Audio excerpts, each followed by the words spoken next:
रिकवो जो कि 5 साल का बहुत ही कमजोर लड़का है, जिससे अपने दादाजी से बहुत ही ज्यादा प्यार है क्योंकि उसके दादाजी सुप्रीम कमांडर है योकाई यानी डीमंस के। लेकिन एक दिन स्कूल में उसके दादाजी के कारण रिको के साथ बहुत ही बुरा बर्ताव किया जाता है, जिससे वो बहुत दुखी हो जाता है। पर उसे इस बात का अंदाजा नहीं होता है कि वो जल्दी अपनी असली पावर को अवेकन करेगा और 10,000 डीमंस का सुप्रीम लीडर बनेगा।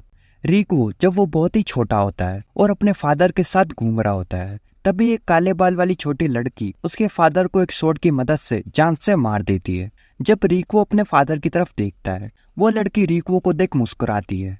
उस हादसे के लगभग 3 साल बाद रिको, जो कि योकाई क्लैन का तीसरा वारिस है, जिसका नाम है नोरा क्लैन, अब उसका सबसे यंग मास्टर है। रिको को अपने योकाई फ्रेंड्स के साथ प्रैंक्स करना काफी अच्छा लगता है। वो अपने घर में योकाइस के साथ रहता है, जिसमें सबसे मेन है आओटाबो और कुराटाबो, जो कि असोल्ट ऑफिसर से नूरा हाउस के, एंड एक लड़की जिसका नाम है ओइकावा, जो रिको के साथ एक इंसानी रूप में रहकर उसे प्रोटेक्ट करती है। एक दिन रिको अपने दादाजी नूरारियोन से पूछता है कि क्या अब वो उनका सुप्रीम कमांडर का टाइटल संभाल सकता है। उसके दादाजी उसे थोड़ा और रुकने को कहते हैं, जब तक कि वो थोड़ा और बड़ा और एक योकाई की तरह नहीं बन जाता। रिको वादा करता है कि वो भी एक ग्रेट योकाई लीडर बनेगा, बिल्कुल उसके दादाजी की तरह, जिनके अंडर एक समय 100 योकाई काम करते थे। एक दिन रिको के स्कूल के अंदर उनका टीचर योकाई के बारे में कुछ कहानी बता रहा होता है। तभी रिको खड़ा होकर बोलता है कि योकाई बहुत स्ट्रॉन्ग और अच्छे होते हैं और उसके दादाजी सुप्रीम कमांडर है योकाई के। तभी टीचर कहता है कि उसके दादाजी नूरारियोन जबरदस्ती दूसरे लोगों के घर जाकर खाना खाते थे और योकाई तो बस एक कहानी है जो बहुत पहले लोगों के द्वारा बनाई गई थी, असल में वो एग्जिस्ट नहीं करते। यह सब सुनने के बाद रिको बहुत ज्यादा उदास और दुखी हो जाता है। कुछ समय बाद रिको के दादाजी उसे नूरा क्लैन के योकाई लीडर्स की मीटिंग में ले जाते हैं और वो मीटिंग इसलिए बुलाई जाती है ताकि नूरा क्लैन के तीसरे वारिस यानी सुप्रीम कमांडर को चुना जा सके। तभी एक योकाई गाकोजे कहता है कि इस टाइटल के लिए वही सबसे अच्छा उम्मीदवार है क्योंकि उसकी बुराइयों को कोई पीछे नहीं छोड़ सकता। इस साल जितने भी बच्चे गायब हुए हैं, सभी के पीछे उसका ही हाथ है और उसकी ड्यूटी है उन्हें जान से मारना। रिको ने ऐसी बुरी बातें पहली बार सुनी होती है, जिससे वो बहुत ज्यादा घबरा जाता है। योकाई लीडर्स गाकोजे की तारीफ करते हैं उसके इतनी मेहनत के लिए, यहाँ तक कि उसके दादाजी भी उस पर प्राउड होते हैं, जो कि रिको के लिए अनबिलीवेबल होता है। पर उसके दादाजी कहते हैं कि गाकोजे से ज्यादा रिको सुप्रीम कमांडर के टाइटल के लिए बेस्ट है। योकाई बहस करने लगते हैं कि भले ही रिको के अंदर उसके दादाजी का खून है, पर वो अभी भी एक बच्चा है। गाकोजे को गुस्सा आने लगता है कि उसके जैसे बुरे इंसान की जगह एक बच्चे को चुना जा रहा है, फिर भी वो अपने आप को काबू करता है। रिको बहुत चुप होता है, इसलिए उसके दादाजी पूछते हैं कि क्या हुआ, वो खुश क्यों नहीं है। वो खुद भी तो यही चाहता था। अब उसके नीचे 72 नोरा क्लैन के ग्रुप्स काम करेंगे, जो कि सब मिलकर 10,000 योकाई हैं और वो सब उसके ऑर्डर्स पर चलेंगे। पर रिको को अब तक यह नहीं पता था कि योकाई इतने बुरे होते हैं, इसलिए अब ये सच जानने के बाद उसे ये टाइटल बिल्कुल नहीं चाहिए। वो अपने दादाजी से कहता है कि स्कूल में उससे और नफरत की जाएगी और वो उनके जैसा बिल्कुल भी नहीं है। ये कहकर वो मीटिंग से भाग जाता है। एक शाम जब रिको अपने स्कूल से आने में लेट हो जाता है, तो कारासु टेंगु उसे ढूंढने के लिए आता है और रिको को वापस मेंशन ले जाता है। वो नूरा रियोन के सलाहकार में से एक है और नूरा क्लैन का एक विश्वासु योकाई है। उनके सफर के बीच रिको पूछता है कि क्या वो एक इंसान है। कारासु टेंगु उसे समझाता है कि उसके मम्मी पापा तो इंसान थे, लेकिन उसके अंदर उसके दादाजी का भी कुछ खून है, जो कि रिको को निराश कर देता है। मेंशन के अंदर पहुंचने के बाद रिको न्यूज देखता है कि यूक्यो शहर के अंदर एक लैंडस्लाइड हुआ है, जिसके कारण एक बस सुरंग के अंदर नीचे दब गई है। वो एक एलिमेंट्री स्कूल बस होती है जिसके अंदर रिको के दोस्त होते हैं। उस समय बस को बचाने के लिए कोई मदद नहीं थी, इसलिए रिको खुद उन्हें बचाने की सोचता है।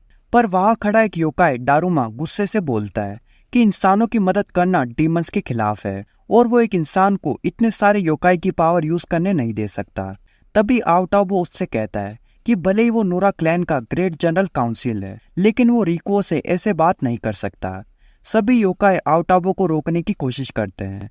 रिको को डारुमा की बात सुन गुस्सा आने लगता है, जिससे उसके आसपास से बहुत सारा व्हाइट स्मोक निकलता है और उसकी आवाज बदलने एंड बाल लंबे और सफेद होने लगते हैं। ऐसा कुछ पहले बिल्कुल भी नहीं हुआ था, इसलिए सारे योकाई काफी चौंक जाते हैं। रिको कहता है उसके पास इन सब का समय नहीं है। अगर वो लोग उसे इसलिए नहीं सुनेंगे क्योंकि वो एक इंसान है, तो वो खुद एक योकाई बनकर उन सबको लीड करेगा। उसका खून गर्म होने लगता है क्योंकि उसने सुप्रीम कमांडर के खून को इनहेरिटेट कर लिया है। अब उसके पास सारे राइट्स है उन्हें लीड करने के लिए। वहीं दूसरी तरफ जिस टनल के अंदर बस फंस गई होती है, गाकोजे और उसकी योकाई आर्मी वहां पहुंच जाती है उन बच्चों को जान से मारने के लिए। सारे बच्चे डीमंस को देखकर डर के मारे कांप रहे होते हैं। गाकोजे उनकी तरफ बढ़ने लगता है, लेकिन तभी वहां बहुत सारा व्हाइट स्मोक छाने लगता है, जिससे रिको और उसका ग्रुप बाहर निकलता है। गाकोजे रिको को देख अपनी आर्मी से अटैक करने को कहता है, लेकिन रिको तक पहुंचने और हाथ लगाने से पहले ही एक योकाई अपनी धागे जैसी पावर का इस्तेमाल करके उसको खत्म कर देता है। उसका नाम होता है कुबिनाशी। आओटाबो और कुराटाबो दोनों एक एक करके गाकोजे की आर्मी को खत्म करने लगते हैं, और ओइकावा भी अपनी स्नो पावर का इस्तेमाल करके उन सब योकाइस को जमाने लगती है, और बाकी सब मेंबर्स भी उन सब पर एक साथ हमला कर रहे होते हैं। गाकोजे ये सब देख उन सब बच्चों पर सीधा हमला कर देता है, पर तभी रिको अचानक वहां आकर उस पर स्वॉर्ड से अटैक कर देता है, जिससे उसका बहुत सारा खून निकलने लगता है। गाकोजे को यकीन नहीं होता कि वो एक बच्चे से कैसे पिट सकता है, क्योंकि उससे तो सब डरते हैं। रिको ये मानता है कि वो सबसे डरावना है, लेकिन वो किसी योकाई को कमजोर को मारकर खुशी लेते नहीं देख सकता। रिको ये घोषित करता है कि वो सुप्रीम कमांडर बनेगा और सभी योकाइस को लीड करेगा। ये कहकर रिको सीधा गाकोजे की तरफ अपनी स्वॉर्ड से अटैक करने जाता है और एक ही स्लैश में उसे जान से खत्म कर देता है। बस के अंदर सारे बच्चे काफी शौक होते हैं और उसे एक हीरो की तरह देखते हैं। डारुमा ये सब कुछ देख रहा होता है और सोचता है कि लॉर्ड ऑफ द नाइट्स होने का मतलब क्या होता है, वो जो इंसानों के बीच भी छा सकता है और असली डर पैदा कर सकता है। तभी रिको अचानक नीचे गिर जाता है और उसकी बॉडी दोबारा से फिर से नॉर्मल हो जाती है।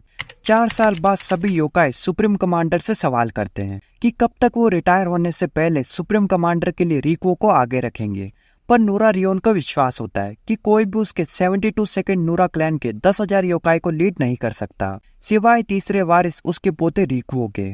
ये सुन काउंसिल के मेंबर्स खुशफुसाने लगते हैं कि वो तो अभी भी बच्चा है, रिको को खुद ये टाइटल नहीं चाहिए।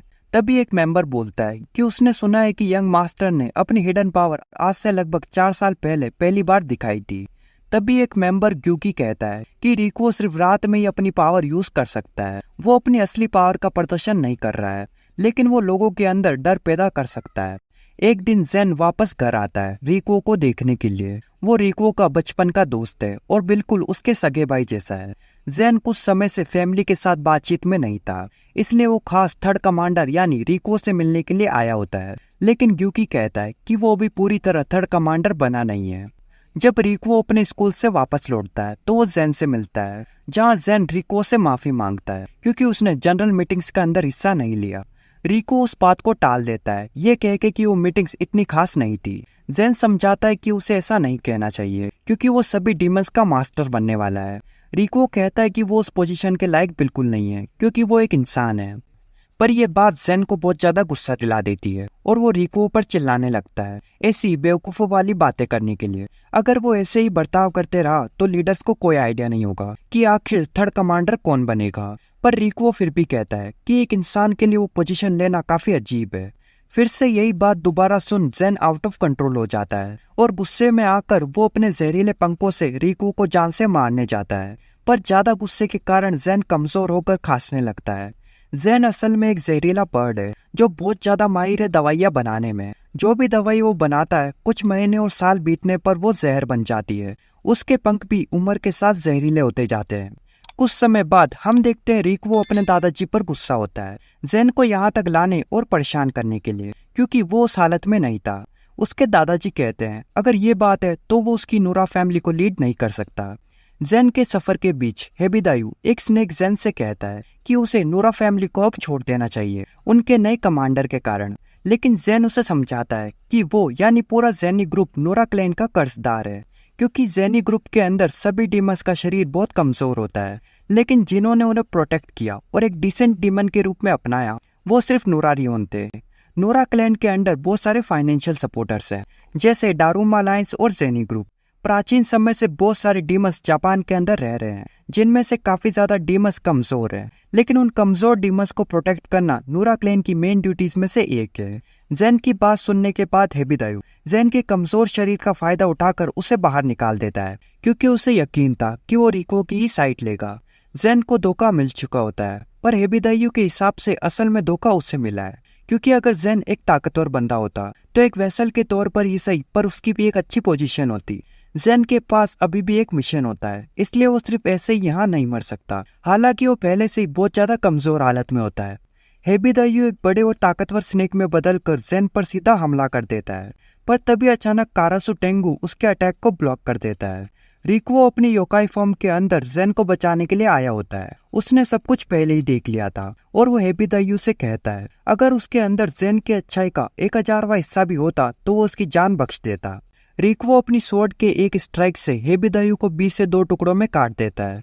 जेन सोचता है कि ये कौन है। कारासु उसे बताता है कि वो रिकुओ है। यह सुन जेन शॉक्ड हो जाता है। आखिर में सब कुछ जानने के बाद जेन रिकुओ पर बहुत प्राउड होता है और उससे कहता है कि वो दोनों कप ऑफ शेक एक्सचेंज करें, क्योंकि आखिर अगर वो मरने ही वाला है तो वो उसके हाथों से मरेगा। रिकुओ बोलता है कि क्या वो सीरियस है। जेन कहता है हाँ, आज से उसकी बची हुई जिंदगी उसके हाथों में है। रिकुओ भी कहता है कि वो 3rd कमांडर बनेगा। हालांकि कारासु सोचता है कि कोई फायदा नहीं है। अगली सुबह वो अपने इंसानी रूप में वापस आ जाएगा और सब कुछ भूल जाएगा। अगली सुबह एक जनरल मीटिंग रखी जाती है और वहाँ रिकुओ भी होता है, जहाँ नूरा रियोन कहते हैं कि यह मीटिंग फैमिली को और मजबूत बनाने के लिए बुलाई गई है। फिर उन्होंने सबके सामने नूरा रिकुओ को 3rd कमांडर बनाने की अनाउंसमेंट कर दी। सब योकाइस के लिए काफी अचानक था, क्योंकि अब तक रिकुओ सब कुछ लाइटली ले रहा था, लेकिन अब वो पूरा तैयार होता है ये जिम्मेदारी लेने के लिए। रिकुओ ने सबको शुक्रिया कहा कि वो सब इस कीमती और लकी दिन, जिसे टेंकी जित्सु भी कहते हैं, एक साथ इकट्ठा हुए। फिर वो उन सबसे माफी भी मांगता है कि उसने इतनी बड़ी पोजीशन से सबको सीधा इंट्रोड्यूस किया। इन सब के बाद रिकुओ अपने 3rd कमांडर की पोजीशन को एक्सेप्ट कर लेता है। कुछ समय बाद उनमें से एक मेंबर ही आए नूरा रियोन को एक हादसे के बारे में इन्फॉर्म करता है, जो कि बाकेनेको वैली में हुआ था। हियाई को लगता है कि ये किन्हीं छोटे योकाइस का काम होगा, जो शायद क्योसो क्लैन को कॉपी करने की कोशिश कर रहे हैं। इसलिए वो कहता है कि ज्यादा चिंता करने की बात नहीं है, वो खुद ही इस मुसीबत को हैंडल कर लेगा। हालांकि अगले दिन क्लैन के मेंबर्स को एक बुरी खबर मिलती है कि हियाई और उसके बाकी 9 साथी एक जंगल के अंदर मर चुके हैं। ये जानने के बाद सबको काफी शौक लगता है, क्योंकि हियाई काफी ज्यादा पावरफुल माना जाता था और फिर भी उसको इतनी आसानी से मार दिया गया। वहीं दूसरी तरफ स्कूल में रिकुओ देखता है कि कारासु बहुत जल्दी और टेंशन में होता है। बाद में रिकुओ को ये पता चलता है कि उसके दादाजी नूरा रियोन गायब हो चुके हैं। वैसे तो नूरा रियोन का अचानक गायब हो जाना कोई नई बात नहीं थी, लेकिन हाल ही में हुए हियाई वाले हादसे के बाद अब सब लोग काफी चिंता में थे। रिकुओ कहता है कि वो खुद इस मैटर को देखेगा। जैसे ही वो स्कूल से घर की तरफ भागकर जा रहा होता है, वो एक स्टूडेंट से अचानक टकरा जाता है। ऐसा लगता है कि जैसे वो स्टूडेंट उसका इंतजार कर रहा था। वो लड़का रिकुओ को पहले से ही जानता था और कहता है कि वो दोनों बिल्कुल सिमिलर हैं, जवान और खूबियों से भरे हुए। वो रिकुओ से कहता है कि भले उसके पास सब कुछ पहले से ही है, पर अब वो उससे सब कुछ छीन लेगा, और वादा करता है कि वो रिकुओ से ज्यादा डर कायम करेगा। रिकुओ को समझ नहीं आ रहा होता है कि ये सब क्या हो रहा है।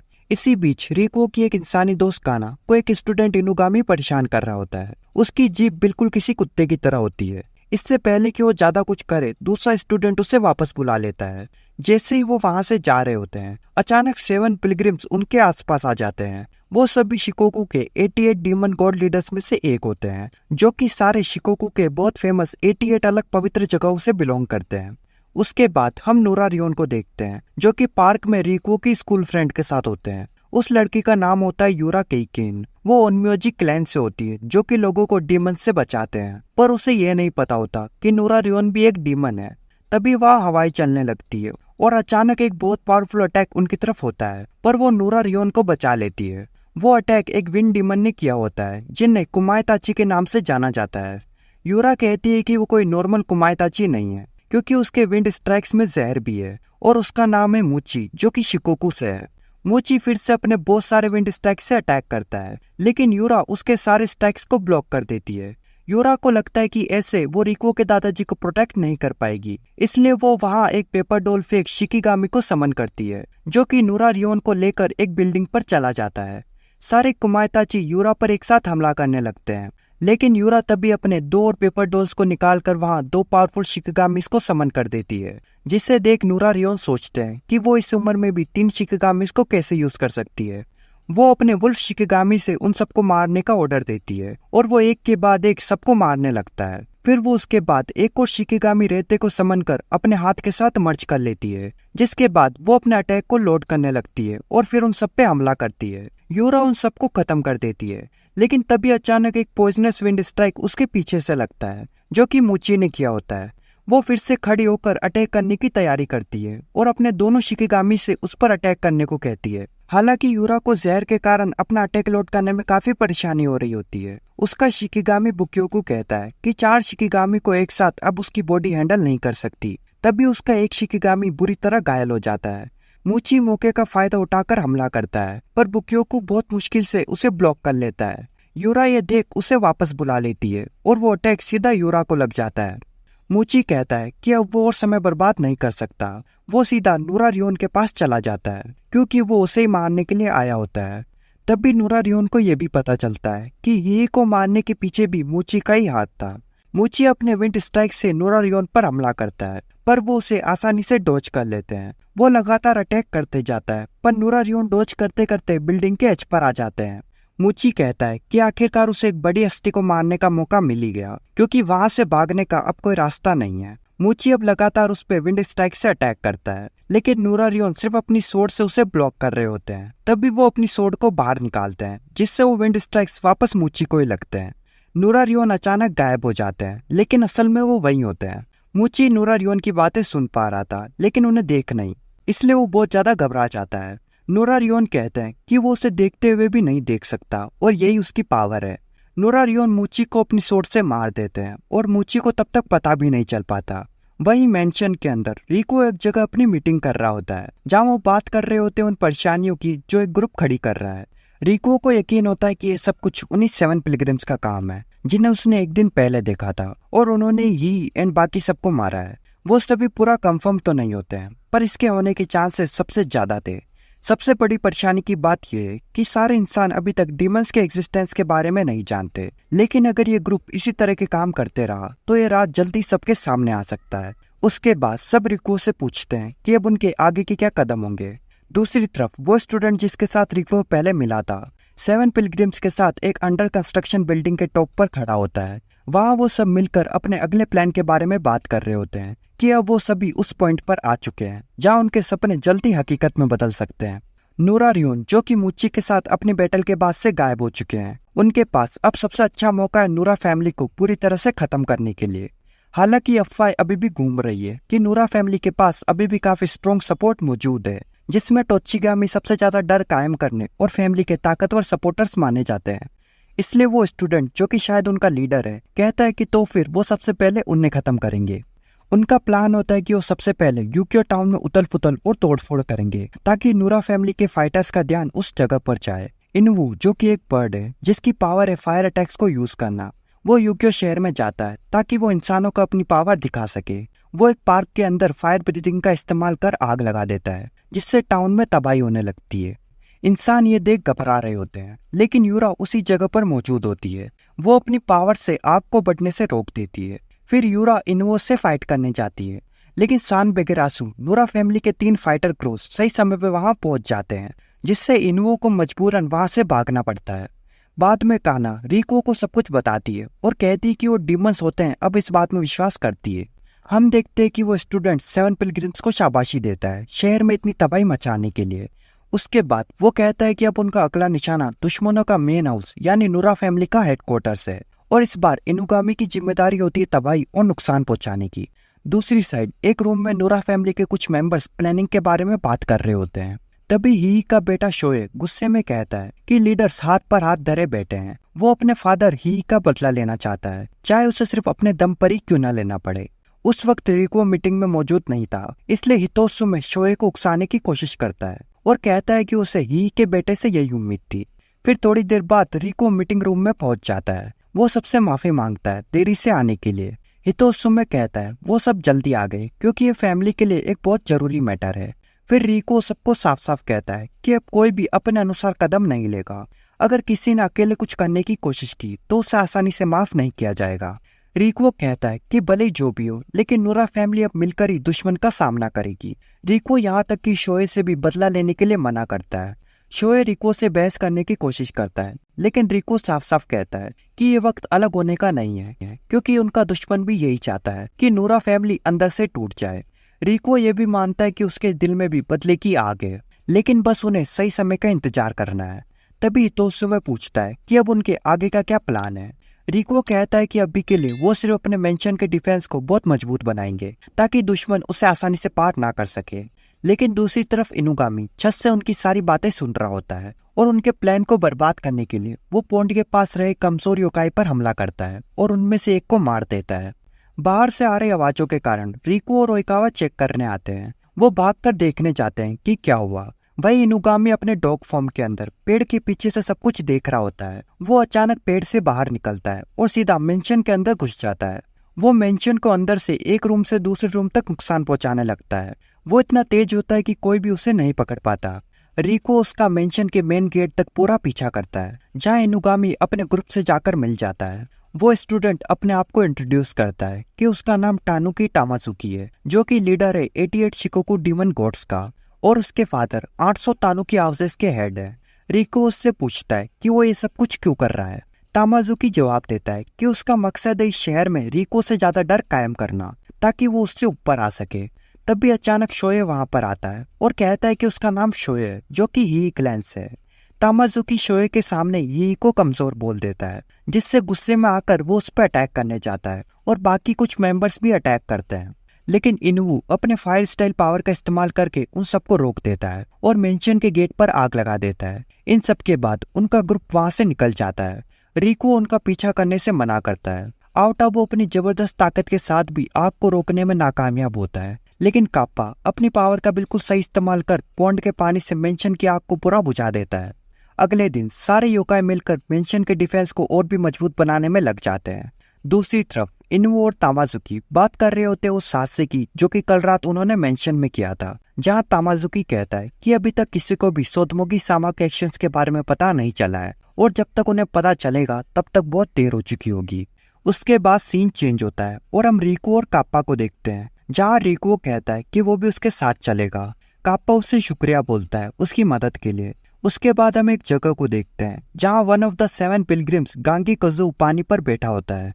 तभी काप्पा वहां उस जगह पर आ जाता है और कहता है कि वो शायद वाटर प्यूरिफिकेशन प्लांट को डिस्ट्रॉय कर यूकियो टाउन में परेशानी खड़ी करने की सोच रहा है। रिको काप्पा से कहता है कि वो सब कुछ करने के लिए फ्री है, बस इस प्लांट को नुकसान मत पहुंचाना। गांगी कज़ू पानी को मैनिपुलेट कर हमला करता है, पर काप्पा उसे अपने हाथ से आसानी से रोक देता है। वो भी फिर अपनी पावर से उस पर हमला करता है। गांगी कज़ू लगातार उस पर अटैक करते जाता है, पर काप्पा उसे अपनी वाटर शील्ड से ब्लॉक करते रहता है। वो हवा में छलांग मारता है, लेकिन काप्पा अपने शार्प वाटर स्ट्राइक से उसे नीचे गिरा देता है। लेकिन तभी इनुवु वहां पर आ जाता है। हालांकि रिको अपनी स्वॉर्ड की मदद से उसे वहां से उड़ा देता है। काप्पा फिर से अटैक करता है जब वो गिर रहा होता है, पर अटैक लगने से पहले ही इनुवु उसे बचा लेता है और उसे लेकर फिर वहां से चला जाता है। काप्पा कहता है कि थर्ड कमांडर अब क्या उन्हें भी यहाँ से चलना चाहिए। वहीं एक मीटिंग में सासामी काउंसिल को हाल ही में हुए मर्डर के बारे में जानकारी देती है, जिसमें मोटाइनाशी ओबाके और उनके 3 बॉडीगार्ड की जान चली गई, जो कि ओबाके क्लैन से आते थे। यह हादसा तब हुआ जब सिक्योरिटी काफी कमजोर थी, यानी मेन हाउस से वापस लौटते वक्त उन पर यह हमला हुआ था। तभी काउंसिल के मेंबर्स ये सुनने के बाद सोचते हैं कि इसका मतलब कोई अंदर का आदमी ही उनके दुश्मन की मदद कर रहा है। रिको उन सभी को शांत करता है, ये कहकर कि अभी तक पूरा कंफर्म नहीं है कि यही हुआ है। वो ये मैटर कारासु टेंगु को सॉल्व करने के लिए दे देता है और बाकी सभी से भी पूरी नजर रखने को कहता है। इसी बीच यूरा को अचानक यूक्यो शहर में एक डिमोनिक ऑरा महसूस होता है। तभी एक बूढ़ी औरत उसके पास से गुजरती है और यूरा उसे पुकारती है, लेकिन वो औरत गुस्सा हो जाती है कि उसने बूढ़ी औरत किसे कहा। ये पली काफी था एक फाइट के लिए। वो औरत अपने बालों से यूरा पर अटैक करती है, पर यूरा तुरंत अपने आप को उस अटैक से बचा लेती है। जैसे ही उस औरत को पता चलता है कि यूरा एक ओन्म्योजी है, वो वहां से बिना प्रॉब्लम्स खड़ी करे भागने लगती है। यूरा उसका पीछा करती है, पर वो सड़क के कॉर्नर्स का फायदा उठा वहां से गायब हो जाती है। हालांकि यूरा डिमोनिक ऑरास को सेंस कर सकती थी, इसलिए वो उसका पीछा करते करते नूरा हाउस तक पहुंच जाती है, जहाँ यूरा अपने दोस्तों से मिलती है जो कि ट्रेनिंग कर रहे होते हैं। रिको पूछता है कि क्या वो भी ट्रेनिंग कैंप ज्वाइन करने आई है। यूरा सीधे से कहती है नहीं, वो एक डीमन को खत्म करने के लिए उसके घर तक आई है, क्योंकि उसे यकीन है कि वो डीमन कागेबारी आना है। रिको जल्दी से पूछता है कि उसने कुछ करा है क्या, क्योंकि उसे पता है कि कागेबारी शिकोकू से है। यूरा उसे सब कुछ बताती है कि कैसे वो कागेबारी आना से फेस टू फेस मिली थी। बाद में कारासु रिको को कागेबारी आना की शेडो इमेजेस दिखाता है। यंग मास्टर यानी रिको के ऑर्डर्स पर उन्होंने डिमोनिक एलिस में जांच पड़ताल की थी, जहां उन्हें ये औरत बाकेने को शॉप पर मिली, जब उन्होंने उसके बारे में जानकारी इकट्ठा की तो पता चला कि वो काफी बार नोरा फैमिली के लीड काउंसिल मेंबर से मिला करती थी। रिको सारी बातों को जोड़ता है। उसे समझ आ जाता है कि शिकोकू ग्रुप उनके ही मेंबर्स की इंफॉर्मेशन पर काम कर रहा है। कारासु बहुत गुस्से में आ जाता है कि कोई उनके ही टेरिटरी में घुसकर उनके ही मेंबर्स को अपने फायदे के लिए इस्तेमाल कर रहा है। इस मैटर को ठीक से हैंडल करने के लिए रिको अपने योकाई रूप में ट्रांसफॉर्म हो जाता है। उसके बाद वो शॉप की तरफ जाने लगते हैं। हम देखते हैं अंदर हितोशु में काउंसिल मीटिंग्स की सारी जरूरी जानकारियां कागेबारी आना के साथ शेयर कर रहा होता है क्योंकि वो नशे में था। जैसे ही रिको उस दुकान के सामने आया उसने एक औरत का लंबा बाल वहां देखा। जैसे उसने उसे छुआ वो टूट गया। कागेबारी आना को पता चल जाता कि कोई यहाँ पहुंच गया है। उसने डर का ऑरा महसूस किया। जिससे पहले कि वो पकड़ी जाए वो वहां से भाग जाती है। रिको ये देख अपने ऑफिसर्स को उसका पीछा करने का ऑर्डर देता है। इस बीच हितोसुमे को वापस मेंशन ले जाया गया जहां शोए जेन और बाकी लीडर्स उस पर बहुत गुस्सा होते हैं फैमिली की कीमती इंफॉर्मेशंस एक औरत के साथ शेयर करने के लिए। रिको जानता था कि उसने ये जानकर नहीं किया, लेकिन हितोसुमे गुस्से में आ जाता है क्योंकि सब उसे ही दोष दे रहे थे। उसका मानना था कि फैमिली की समस्याएं उनकी कमजोरी की वजह से है और उनका लीडर ही उन्हें एकजुट नहीं कर पा रहा है। उसके बाद हम देखते हैं यूरा चलकर कहीं जा रही होती है पर तभी वो दोबारा वही डिमोनिक ऑरा महसूस करती है। कागेबारी आना अपना पुराना बदला लेने के लिए वापस आ चुकी होती है। ये देख यूरा वहां से भागने लगती है और कागेबारी आना उसका पीछा करती है। यूरा उसे एक सुनसान जगह पर ले आती है ताकि शहर में और कोई नुकसान ना हो। कागेबारी आना यूरा से पूछती है कि आखिर एक ओनम्योजी डीमंस के साथ क्यों काम कर रही है, पर यूरा इससे इनकार करती है कि उसने ऐसा कभी नहीं किया। यूरा उसका क्या मकसद है ये पूछती है, लेकिन वो कहती है इससे उसका कोई लेना देना नहीं है। वो अब उसे 7 पिलग्रिम में से एक कागेबारी आना की ताकत दिखाने वाली है। यूरा कहती है कि वो भी एक ओनम्योजी है केकेन हाउस से और उसने दुनिया के सभी इविल स्पिरिट्स को खत्म करने की कसम खाई है। कारासु टेंगु रिको को इस बात की जानकारी देता है कि उन्होंने कागेबारी आना को किसी से लड़ते हुए पाया है। सभी तुरंत उस जगह पर जाने के लिए निकलते हैं।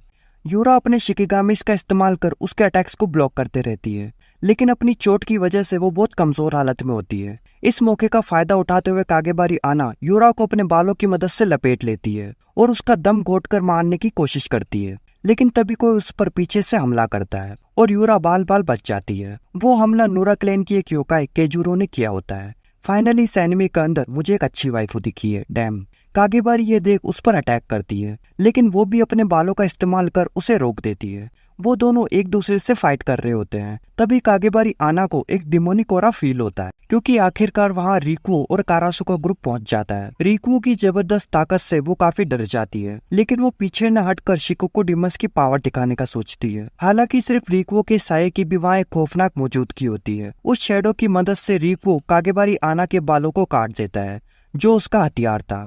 रिकू बताता है कि वो उसे मारेगा नहीं, ताकि वो तामाजुकी के पास जाकर ये बता सके कि वो किसी औरत से अपने घिनौने काम ना करवाए। कागेबारी आना फिर तामाजुकी के पास जा उसे सारी बातें बता देती है। उसने तामाजुकी को बताया कि रिकू कोई नॉर्मल बंदा नहीं है। तामाजुकी कहता है आखिरकार उसका यूक्यो शहर में आने का कुछ फायदा तो हुआ। वो इंतजार कर रहा था कि रिकू को पता चले कि वो उसकी मुट्ठी में है। उसने 7 पिलग्रिम से अपनी ताकत को ऐसे ही उसे देते रहने के लिए कहा।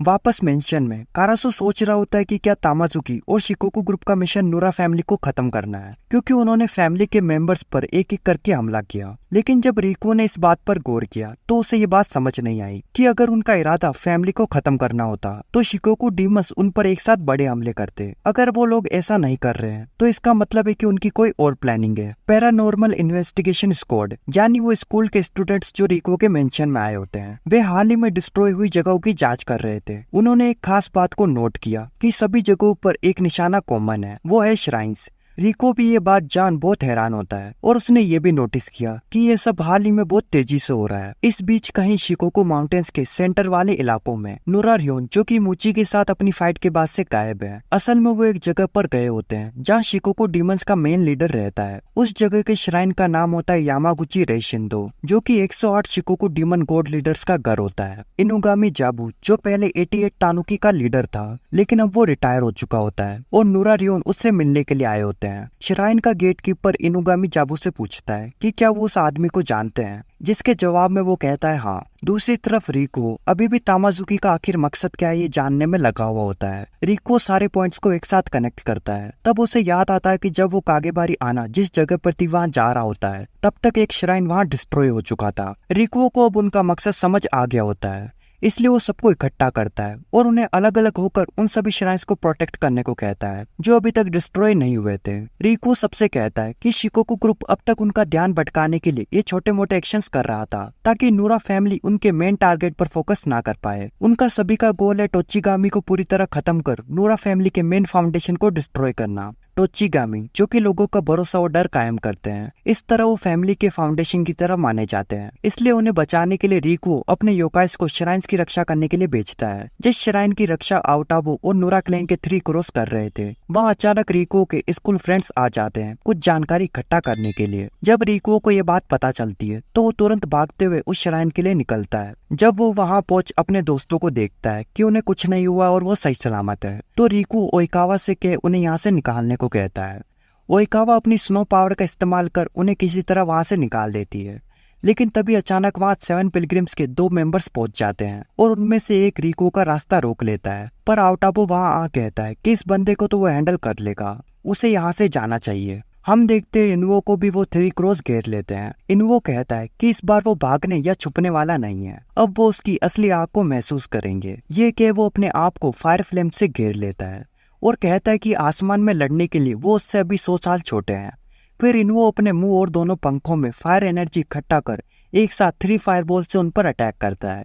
उन तीनों ने पहले ही एक प्लान बना लिया होता है इन्वो के घमंड को तोड़ने के लिए, इसलिए वो तीनों एक साथ टोर्नेडो वाला अटैक करते हैं जो कि आपस में मर्ज हो जाता है और बड़ा होकर उन फायरबॉल से टकरा जाता है, जिससे इन्वो का अटैक वापस उसे ही लगता है और वो अपनी आग में जलने लगता है। उनमें से एक कहता है कि वो अपने आप को आखिर फायर किंग कैसे कह सकता है। उसके बाद इन्वो पूरी तरह से खत्म हो जाता है। ये देख उसका साथी भी वहां से भाग जाता है। दूसरी तरफ शिकोकू माउंटेन्स में नूरारियोन इस विषय पर बात कर रहे होते हैं कि अब वो पहले की तरह गोड्स को लीड नहीं कर सकते और कैसे अब वो दोनों बहुत बुढ़े हो चुके हैं। नूरारियोन ही और उसके मर्डर का टॉपिक भी उठाते हैं जो कि एक डीमन मूची ने किया था। इनुगामी जाबू ये सुनकर थोड़ा शांत पड़ गया क्योंकि वो जानता था कि ये सब कौन कर रहा है। उसने एक्सप्लेन किया कि तामाजुकी जो कि उसकी 88 वाइफ का 8वां बेटा है और तामाजुकी को उसकी डिवाइन पावर का बहुत ज्यादा हिस्सा उससे विरासत में मिला है। तामाजुकी अब सारे डीमंस का मास्टर बनने के लिए वो डर इकट्ठा करने की कोशिश कर रहा है। वो ये मिशन 7 पिलग्रिम्स के साथ हासिल करना चाहता है जिसमें इनुगामी स्पेशली डेंजरस माना जाता है। इनुगामी हेट्रेड और जेलसी की पावर यूज करता है और वो सच में एक भयानक डीमन है। अब वो नूरा रिको के पास भी खड़ा नहीं रह सकता क्योंकि उसकी नफरत उसके प्रति बहुत ज्यादा बढ़ गई है। तामाजुकी इनुगामी से कहता है कि वो रिको को सिर्फ एक यूजलेस लीडर बना के छोड़ना चाहता है, मारना नहीं। लेकिन इनुगामी उसे शिकोकू डीमन के कानून की याद दिलाता है कि कमजोर मर जाते हैं। तामाजुकी मुस्कुराकर उसे अपनी मर्जी से जो चाहे वो करने को कहता है क्योंकि आखिर उसे रिको तक पहुंचने के लिए किसी गार्ड या स्काउट की जरूरत नहीं है। कागेबारी आना इनुगामी को जाते वक्त रोकती है और पूछती कि क्या वो तामाजुकी के लिए कुछ भी कर सकता है। इनुगामी ने उसे समझाया कि ये तामाजुकी था जिसने उसके अंदर इस पावर को जगाया, हेट्रेड एंड जेलसी की पावर। वापस मेंशन में रिको अपनी स्क्वाड के साथ गेम खेल रहा होता है, वही इनुगामी उस जगह की जानकारी इकट्ठा कर रहा था। इनुगामी रिको को इंसानों के साथ फ्रेंडली देख गुस्सा हो रहा था क्योंकि वो इस बात से नफरत करता है कि रिको जैसे डीमन को इंसान पसंद करते हैं। तभी हम देखते हैं उन्होंने एक ईमेल रिसीव किया जिसमें कुछ जरूरी इंफॉर्मेशन होती है कि डीमंस एक अबेंडेंड स्कूल बिल्डिंग में लोगों को परेशान कर रहे हैं और ऑडिटोरियम में एक फिल्म प्रोजेक्टर है जो एक्टिवेट करने पर डीमंस को दिखाता है। पूरी स्क्वाड जांच पड़ताल करने के लिए तैयार हो जाती है। हालांकि रिको उन सभी लोगों को जाने से रोक रहा होता है, पर तभी केजोरो रिको को बताती है कि उसके लिए एक फोन है, तो वो डिस्ट्रैक्ट हो जाता है और वो स्क्वाड वहां से निकल जाती है। उस फोन कॉल पर असल में इनुगामी होता है। इनुगामी रिको से कहता है कि वो उसे मारना चाहता है लेकिन वो अपने मेंशन के अंदर छिपा हुआ है और बाहर नहीं निकल रहा, इसलिए उसने सोचा कि अब उसके करीबी दोस्तों को मारना ही सही होगा। इनुगामी ये जानते हुए कि रिको अपने दोस्तों को मरने नहीं देगा, उसे फंसाने की सोचता है। रिको जानता था कि ये एक ट्रैप है क्योंकि जब वो ईमेल चेक करता है तो असल में वो ईमेल इनुगामी ने भेजा होता है। रिको जितनी तेजी से हो सकता था उस अबेंडेंड स्कूल बिल्डिंग के लिए भागते हुए निकलता है। आखिरकार रिको उस स्कूल तक पहुंच जाता है। खुशकिस्मती से किसी को कोई नुकसान नहीं पहुंचा होता। रिको यूरा से के उन तीनों लड़कियों लड़कियों को यहाँ से निकालने को कहता है। वही लड़के प्रोजेक्टर रूम में थे और उसे ऑन करने की कोशिश कर रहे होते हैं। जैसे ही वो लोग उसे एक्टिवेट करते हैं, इनुगामी का शेडो प्रोजेक्टर पर दिखाई देता है। वो रिको से कहता है कि इंसानों को बचाने का कोई फायदा नहीं है, क्योंकि वो डीमंस के लिए डिनर बनने वाले हैं। उसे रिको से इस बात की नफरत थी कि रिको को इंसान और डीमंस दोनों ने एक्सेप्ट किया है, जबकि इंसान डीमंस को कभी नहीं अपनाते। लेकिन रिको कहता है ऐसा बिल्कुल नहीं है। इनुगामी गुस्से में प्रोजेक्टर फाड़ देता है और उसमें से निकलते हुए बोलता है कि इंसान ही असली इविल है, क्योंकि उन्होंने उसके साथ हमेशा एक मॉन्स्टर जैसा बर्ताव किया। वो रिको को अपने से कम डिजर्विंग समझता है और कहता है कि वो उसे ऐसे रहते नहीं देख सकता। इनुगामी रिको पर अटैक करने की तैयारी करता है, लेकिन नूरा फैमिली के ऑफिसर्स खिड़कियां तोड़ते हुए बिल्कुल सही वक्त पर वहां पहुंच जाते हैं। आओटाबो और कुराटाबो इनुगामी को पकड़ उसे कंट्रोल करते हैं ताकि वो कोई गलत कदम ना उठा सके। रिको अपने दोस्तों को उसे बचाने के लिए शुक्रिया कहता है, जिससे इनुगामी गुस्से से कहता है कि उसके जैसे लोग अपने दोस्तों द्वारा बचा लिए जाते हैं। इनुगामी के अंदर अब उसके लिए नफरत और बढ़ती जाती है, जिसके कारण आओटाबो और कुराटाबो भी उसे कंट्रोल नहीं कर पाते। वो धीरे धीरे एक डॉग में बदल जाता है। हम देखते हैं कि इनुगामी की बैक स्टोरी थोड़ी दर्दनाक साइड पे होती है। उसने इंसानी दुनिया में फिट होने की पूरी कोशिश की, पर ये उसके लिए बहुत मुश्किल था। लोग उसे नए नए नाम देते और लड़कियां उससे डरती थी। उस वक्त उसे यह नहीं पता था कि डीमंस की भी एक दुनिया होती है। सिर्फ तब तक एक दिन तामाजुकी ने उसे ढूंढ लिया। तामाजुकी ने उसे अपने साथियों में से एक बनने को कहा, लेकिन उससे पहले वो उसकी वर्दीनेस देखना चाहता था। उन्होंने इनुगामी को किसी एक जानवर की तरह बांध दिया ताकि वो उसकी पावर को टेस्ट कर सके। इनुगामी कहता है कि उसके पास कोई पावर नहीं है, जिस पर उसने जवाब दिया कि शिकोकु कानून के मुताबिक फिर उसे मरना पड़ेगा। तामाजुकी कहता है कि क्या वो दोबारा उन इंसानों के बीच जाना चाहता है। ये बात सुन उसकी नफरत के कारण इनुगामी की छिपी हुई पावर बाहर आ जाती है। तामाजुकी कहता है आखिरकार अब वो उसकी टीम में शामिल हो सकता है। प्रेजेंट टाइम में इनुगामी एक गुस्से से भरे डॉग की तरह सिर्फ रिको पर ही अटैक कर रहा होता है, इससे पहले कि वो उस पर एक जानलेवा हमला करता। रिको का दोस्त कोबिनाशी सही समय पे इनुगामी को अपनी स्ट्रिंग से बांध देता है।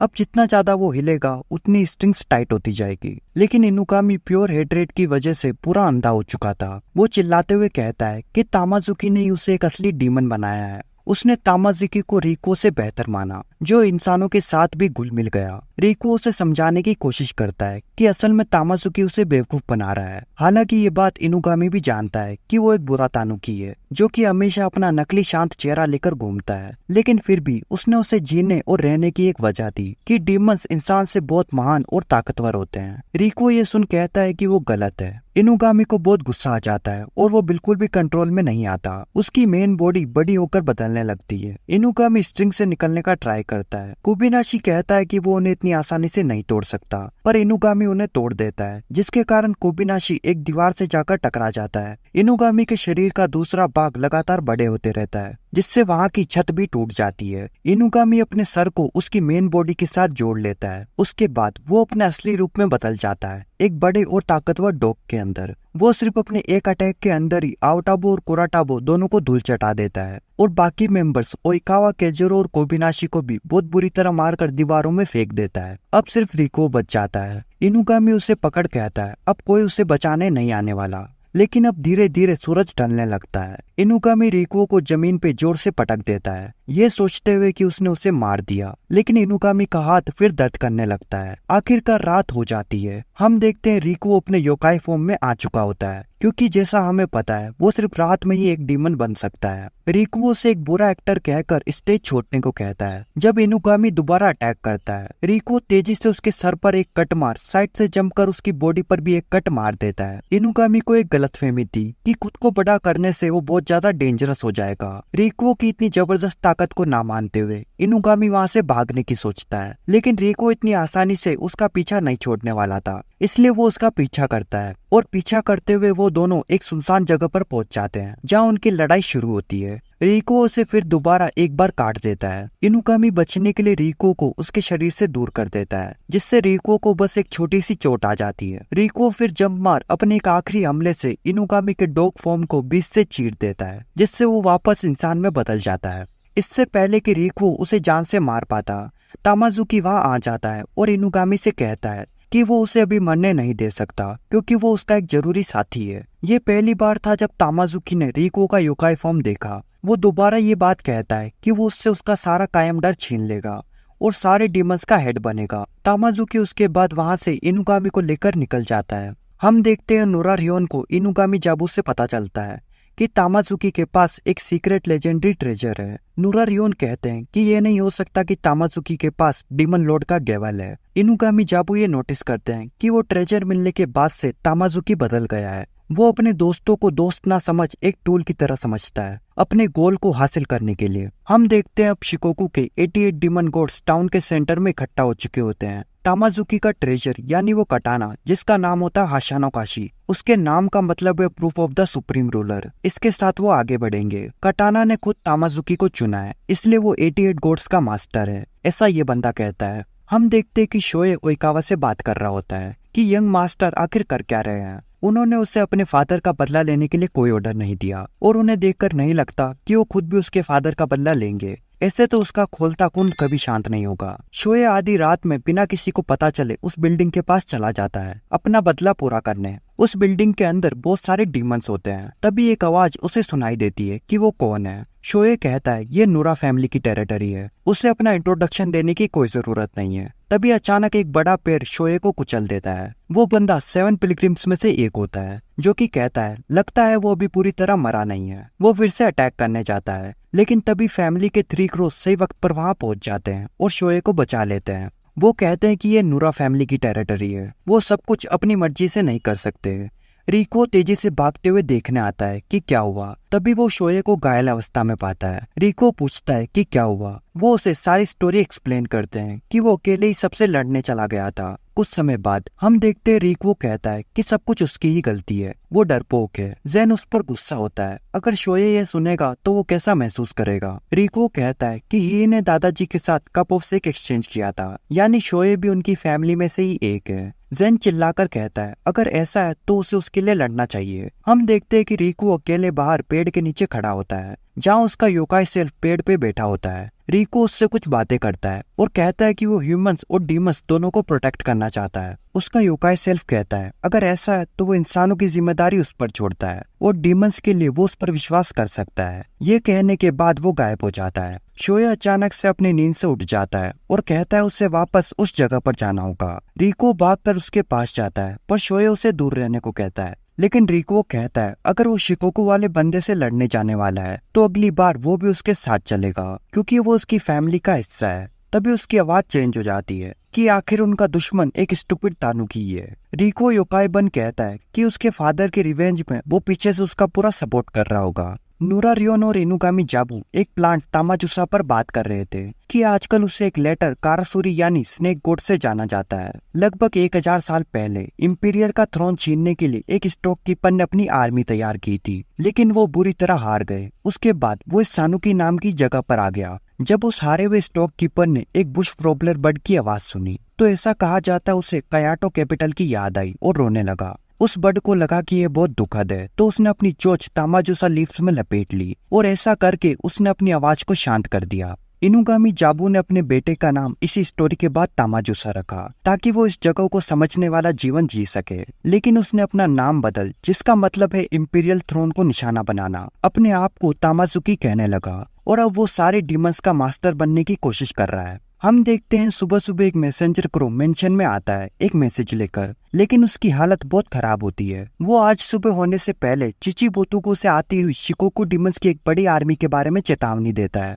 सब लोग थोड़े बहुत गुस्से में आ जाते हैं। नोरा रियोन ने इनुगामी जाबू से पूछा कि क्या तानुकी कभी संख्या में इंसानों से ज्यादा हुए थे। इनुगामी जाबू बताते हैं कि हाँ, लगभग 300 साल पहले एक ऐसी घटना हुई थी जिसने सब कुछ बदल दिया। तानुकीज ने एक इंसानी कैसल पर कब्जा करने की कोशिश की। तानुकी डीमंस ज्यादा स्मार्ट थे और उनके पास सुपरनेचुरल पावर्स थी, इसलिए परिणाम स्पष्ट होना चाहिए था, पर ऐसा नहीं हुआ। पूरी डीमन आर्मी को जान से मिटा दिया गया। ये सब सिर्फ एक कटाना की वजह से हुआ था जो इंसानों के पास थी। डीमन लॉर्ड्स गेवल हाशानो काशी वो नूरा रियोन से पूछते हैं कि क्या उसे ब्लाइट मैजिक के बारे में पता है। जब बहुत सारे जहरीले बग्स एक ही पॉट में मिल जाते हैं तो वो जिंदा रहने के लिए एक दूसरे को मारने लगते हैं, लेकिन जो आखिर में बच जाता है उसमें उन सभी जहरीले बग्स की नफरत और इच्छाएं समा जाती है। वो क्रिएचर ही ब्लाइट क्रिएचर होता है जो डीमन लॉर्ड की गेवल तामाजुकी के पास है। वो भी इसी तरह के ब्लाइट मैजिक का परिणाम है। उस समय जो लोग मर गए थे उनकी नफरत शक्ति में बदल गई,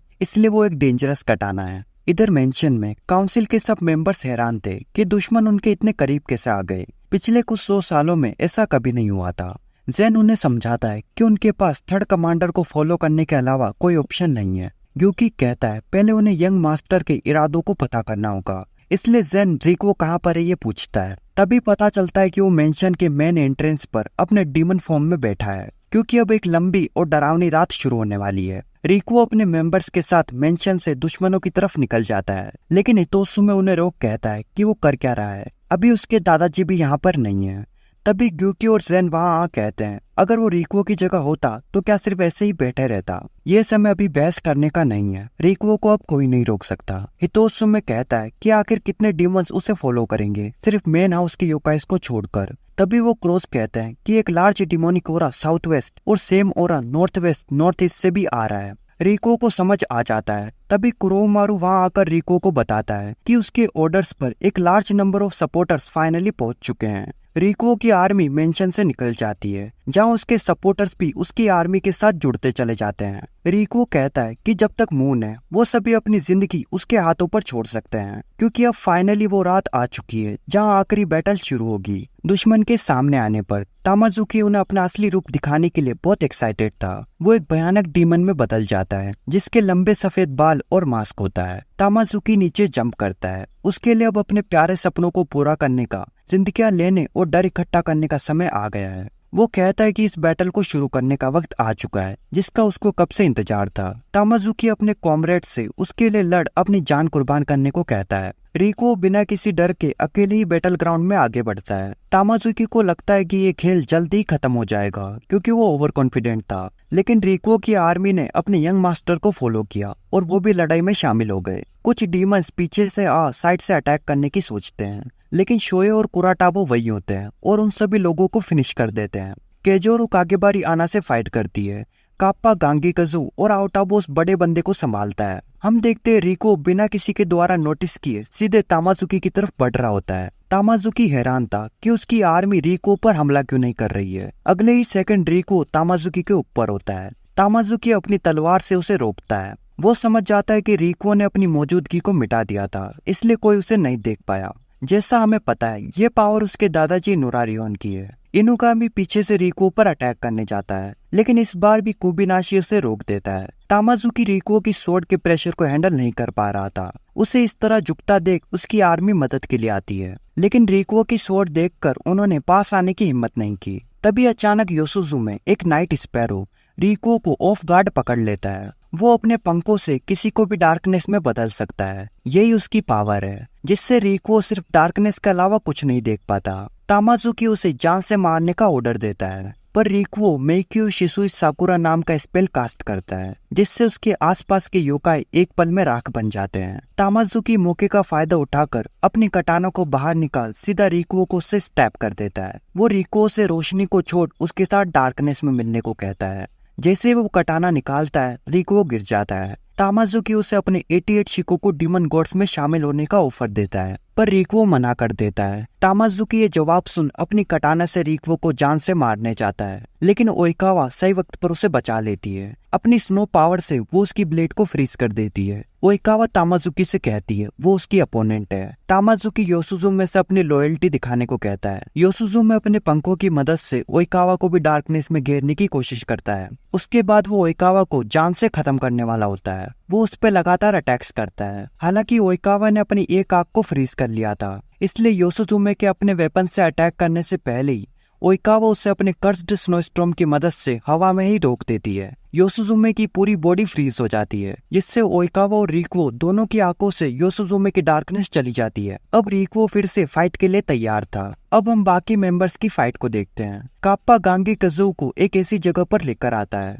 जहां उसे पानी मिल सके। फिर वो अपने वाटर मैनिपुलेशन टेक्निक से वाटर स्प्रिट स्पीयर बनाता है, जिससे वो गांगीकाजू की तरफ फेंक सीधा उसे वहां से उड़ा देता है। इधर आउटाबो भी फाइट के दौरान अपनी स्पेशल टेक्निक को यूज कर उसके शोल्डर्स को मोड़ देता है। आउटाबो के हाथ पर एक अजीब मार्क आ जाता है, जिससे वो सिर्फ एक ही पंच में अपने अपोनेंट को सीधा बिल्डिंग पे फेंक देता है। कुराटाबो अपने स्टाफ से बहुत सारे वेपन्स निकाल सारे डीमंस को मारने लगता है और सबको खत्म कर देता है। कुराटाबो कहता है कि उसे लोग मॉन्क ऑफ असैसिनेशन एक्सप्लेनेशन ऐसे ही नहीं कहते। केजोरू कागेबारी आना से कहती है कि वो नोरा फैमिली से नहीं जीत सकते, चाहे बात नंबर्स, पावर या खूबसूरती की क्यों ना हो। कोबिनाशी भी इनुगामी से कहता है कि अब उन्हें सरेंडर कर देना चाहिए, उनके जीतने का कोई चांस नहीं है। हालांकि वो दोनों फिर भी कहते हैं तामाजुकी सारे डीमंस का लीडर बनेगा। रिकुओ तामाजुकी से कहता है लगता है हालात उसके फेवर में नहीं है। तामाजुकी जानता था कि ऐसा हो सकता है क्योंकि उसकी आर्मी कमजोर थी। वो अपने बालों से एक और कटाना डीमन लॉर्ड्स गेवल हाशानोकाशी को पकड़ता है। तामाजुकी कहता है लेकिन उसकी इस कमजोर आर्मी का भी एक पर्पस है। वो उस कटाना से अपने ही साथियों को मारने लगता है, जिससे वहाँ बहुत सारा डिमोनिक ओरा निकलता है। ये देख इनुगामी कोबिनाशी के कंट्रोल से छूट भाग जाता है। तामाजुकी उन सारे डीमंस को मारने लगता है जो उसकी ही साइड में है, जिसके कारण हाशानोकाशी डीमंस को मारने के बाद बदलने लगती है।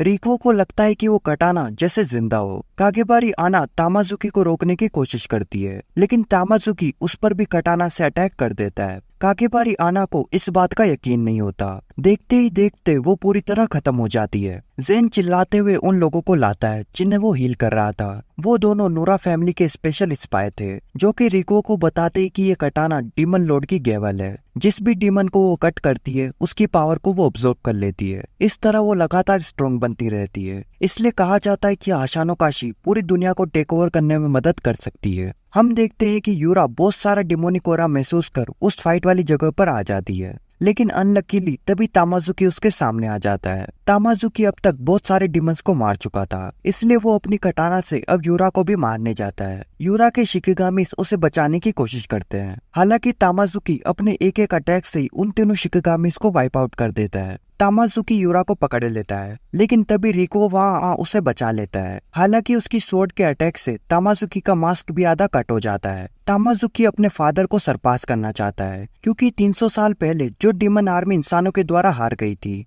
उस डीमन आर्मी का लीडर और कोई नहीं इनुगामी जाबू थे। तामाजुकी को लगता था कि उसके फादर एक कंप्लीट फेलियर है, इसलिए तामाजुकी खुद को दुनिया के सामने साबित करना चाहता था। वो कटाना जो कभी जंग के दौरान उसके फादर के फैंग्स को काट चुकी थी, अब उसके बेटे के पास है। इस लगातार बढ़ती हुई पावर के साथ सारे डीमंस उसे फॉलो कर रहे हैं। तामाजुकी कहता है कि यही है असली डर, वो डर जो नोरा फैमिली के सुप्रीम कमांडर के फियर को भी सरपास कर चुका है। इससे पहले तामाजुकी अपना अटैक कर पाता, कोबिनाशी अपनी स्ट्रिंग से कटाना को रोक देता है। बाकी मेंबर्स रिकुओ के सपोर्ट में खड़े हो जाते हैं। काना जो एक तरफ साइड से सब कुछ देख रही होती है, इनुगामी के लिए उस पर हमला कर उसे पकड़ने का ये परफेक्ट मौका था। वो रिकुओ को दिखाना चाहता था कि इंसान और डीमंस कभी साथ नहीं रह सकते। वो काना को नीचे फेंक तामाजुकी से मौके का फायदा उठाकर रिकुओ को मारने की कहता है, लेकिन तामाजुकी रिकुओ की जगह इनुगामी को अपनी कटाना से काट देता है। इनुगामी को विश्वास नहीं हो पाता, लेकिन तामाजुकी को उसकी लाइफ की जरूरत थी, क्योंकि उसकी सुपर पावर से डीमन लॉर्ड की गेवल कंप्लीट हो जाएगी।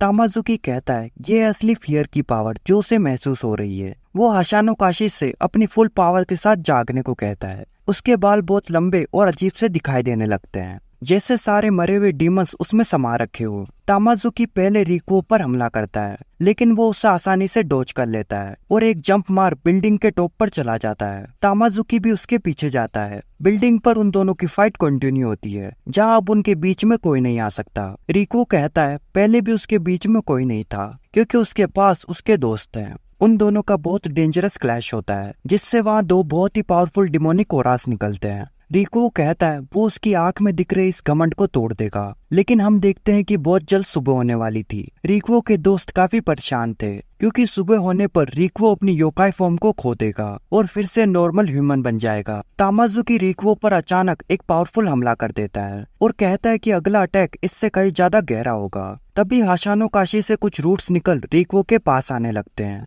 उसके साथी घबराहट में होते हैं, क्योंकि सुबह होने में बहुत कम वक्त बचा था। लेकिन हम देखते हैं रिकुओ अपने इंसानी रूप से बात कर रहा होता है कि कोई फर्क नहीं पड़ता, चाहे दिन हो या रात, उन्हें ह्यूमंस और डीमंस दोनों को प्रोटेक्ट करना है। उसके बाद वो दोनों आपस में मिल जाते हैं, लेकिन दूसरी तरफ तामाजुकी रिकुओ को पूरा जकड़ लेता है और सोचता है अब रिकुओ का खेल खत्म है, पर वो चौंक जाता है कि आखिर क्यों। रिकुओ एक स्माइल के साथ कहता है कि क्या उसे दिन में रहने वाले मून के बारे में नहीं पता। रिकुओ उसके ट्रैप से फ्री हो अचानक तामाजुकी के पीछे आ जाता है, तामाजुकी बहुत गुस्से में आकर उस पर अटैक करता है, लेकिन वो अटैक रिकुओ के आर पार हो जाता है, जैसे रिकुओ किसी स्मोक का बना हो। तामाजुकी कहता है आखिर क्यों। रिकुओ बताता है कि क्योगाई सुगेत्सु एक ऐसी कर्स पावर है जैसे एक फ्लावर मून के द्वारा पानी में रिफ्लेक्ट होता है। तामाजुकी कहता है वो अपने फादर इनुगामी जाबू को किसी भी हालत में सरपास करेगा। ये कहकर वो अटैक करता है, लेकिन रिकुओ फिर से किसी स्मोक की तरह पूरा गायब हो अचानक से उसके पीछे से आकर एक बहुत ही पावरफुल स्ट्राइक से उसकी शैडो को बीच से काट देता है, जिससे तामाजुकी की बॉडी से सारी डीमन स्पिरिट्स बाहर निकलना स्टार्ट कर देती है। तामाजुकी उन्हें रोकने की पूरी कोशिश करता है, लेकिन कुछ फायदा नहीं होता। देखते ही देखते सारी स्पिरिट्स उसकी बॉडी से बाहर निकल जाती है और तामाजुकी अपने घुटनों पर आ जाता है। रिकुओ एक आखिरी स्ट्राइक से सब कुछ खत्म करने की सोचता है और अटैक करने जाता है, लेकिन अचानक नूरा रियोन वहां रिकुओ के अटैक को ब्लॉक कर देते हैं। इनुगामी जाबू भी वहां आ जाते हैं, लेकिन तामाजुकी अभी भी अपने होश में नहीं आता और कटाना को एक आखिरी बार इस्तेमाल करने की सोचता है, इस सोच के साथ कि अपने फादर को मार उनकी पावर से वो अशानो काशी को वापस जगा सकता है। लेकिन रिकुओ सही समय पे उसकी कटाना को उससे दूर कर देता है और कहता है कि उसे एक डीमन को तो छोड़ देना चाहिए जो उससे सबसे ज्यादा प्यार करता है। इनुगामी जाबू नीचे आकर अपने बेटे को उठाते हुए रिकुओ और नूरा रियोन से अपना सर झुकाकर माफी मांगते हैं कि भले वो अपने इस बेटे से सबसे ज्यादा प्यार करते हैं, लेकिन वो उसे उसकी गलती का एहसास जरूर करवाएंगे। अभी के लिए ये वीडियो यहीं पे खत्म होती है। अगर आपको ये वीडियो थोड़ी सी भी अच्छी लगी हो तो please like share and subscribe कर देना, क्योंकि आपके एक सब्सक्राइब से मुझे बहुत ज्यादा खुशी मिलती है। और हाँ, अगर आपको इसका नेक्स्ट पार्ट चाहिए तो 170 कमेंट्स का एम पूरा कर देना, क्योंकि ये इस एनिमे का फर्स्ट सीजन था जो कि मैंने पूरा कंप्लीट कर दिया। लेकिन इस एनिमे का एक सेकंड सीजन भी है और अच्छा सपोर्ट मिला तो मैं इस सीरीज को कंटिन्यू करूंगा और फ्यूचर में इसके अगले पार्ट्स भी आएंगे, इसलिए उन्हें मिस ना करने के लिए सब्सक्राइब करके बेल नोटिफिकेशन को ऑन कर लेना। और हाँ, अगली वीडियो हिडन ज़ीरो यानी शिकी की होने वाली है। सॉरी आप सभी लोगों को इतना इंतजार कराने के लिए, क्योंकि मुझे ये वाला एनिमे पहले करना था। इसी के साथ मैं मिलता हूँ आपसे अगले अमेजिंग रिकैप वीडियो में। तब तक के लिए बाय बाय।